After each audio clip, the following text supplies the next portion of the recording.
Hi Tim, it is evaluation day. Here we are. I have your watch here and your father's watch here. This is your 6139 6002 that your father bought for you when he bought his. Yours has a couple interesting things. One, it has a kanji English day wheel, which is a JDM part, which the 6002 should not have. So I was assuming that was a later part replacement. And when I opened up the back, I saw these stamps. See this round stamp here and this? These are Seiko Service Center marks. So this watch was serviced. I haven't looked closely at the stamp to see which specific service center it was, but my feeling is that kanji day wheel is not original to the watch. It's still super cool, and we're going to leave it in there, but this would have originally come with a Roman English. Okay, let's talk the numbers. It's good. It's low. It's steady and clean. It's got some beat error. We can see represented by the two lines, and it's talked about here. So 2 lines, and it's got 1.7 worth of beat error. This scale runs from 0, which is the best, to 9, which is the worst. But look, it's a clean signal. It's a clean output. It's low-ish amplitude, but that's not terrible. Goodness, I've seen worse. Your lower mainspring arbor port is tight. It's a good watch. It's a good watch.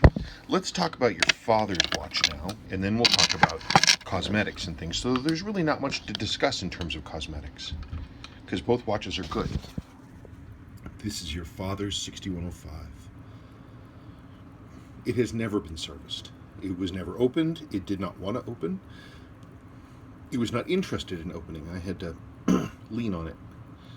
Seal is absolutely flat, hard as a rock. No servicing marks inside the case back. The only thing I see, your lower mainspring arbor port is a bit worn here. See this line of brassing that's around here? The lower port, which is the bottom of the axle that this screw is in, the bottom, that sits in a hole in the main plate. And as the mainspring winds and winds and winds, that round hole can turn into an oval. It wears out, and then the barrel starts to tip over, and then you have this leading edge starts to hit the underside of the train bridge, and that's what we have here. It's real common. Again, look at that. Lowish amplitude, a little bit out of adjustment. A little bit messy signal, but I mean, the stuff that really matters, I can tell that we were there.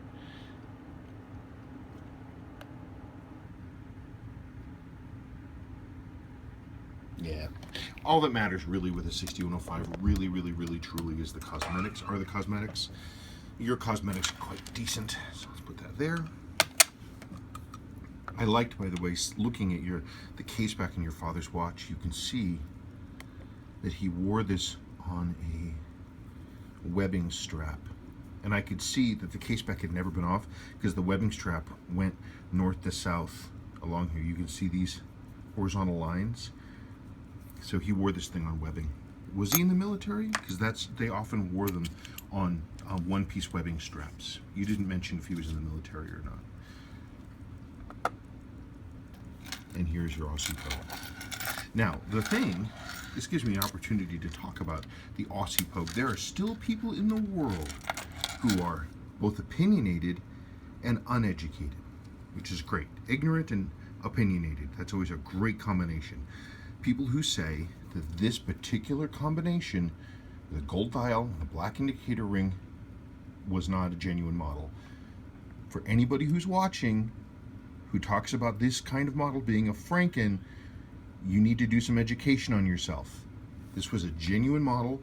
I have physical, pictorial documentation that these models existed. We have anecdotal evidence from original owners of these, and I've seen more original Aussie Pogues than I can even count. They're a genuine model, and this is what they look like. Gold dial, black indicator ring. They were 6139 6002. Very rarely they were 6139 6001. I owned a proof marked one that was a 6139 6001. They always come with this presidential bracelet made by Stellux with this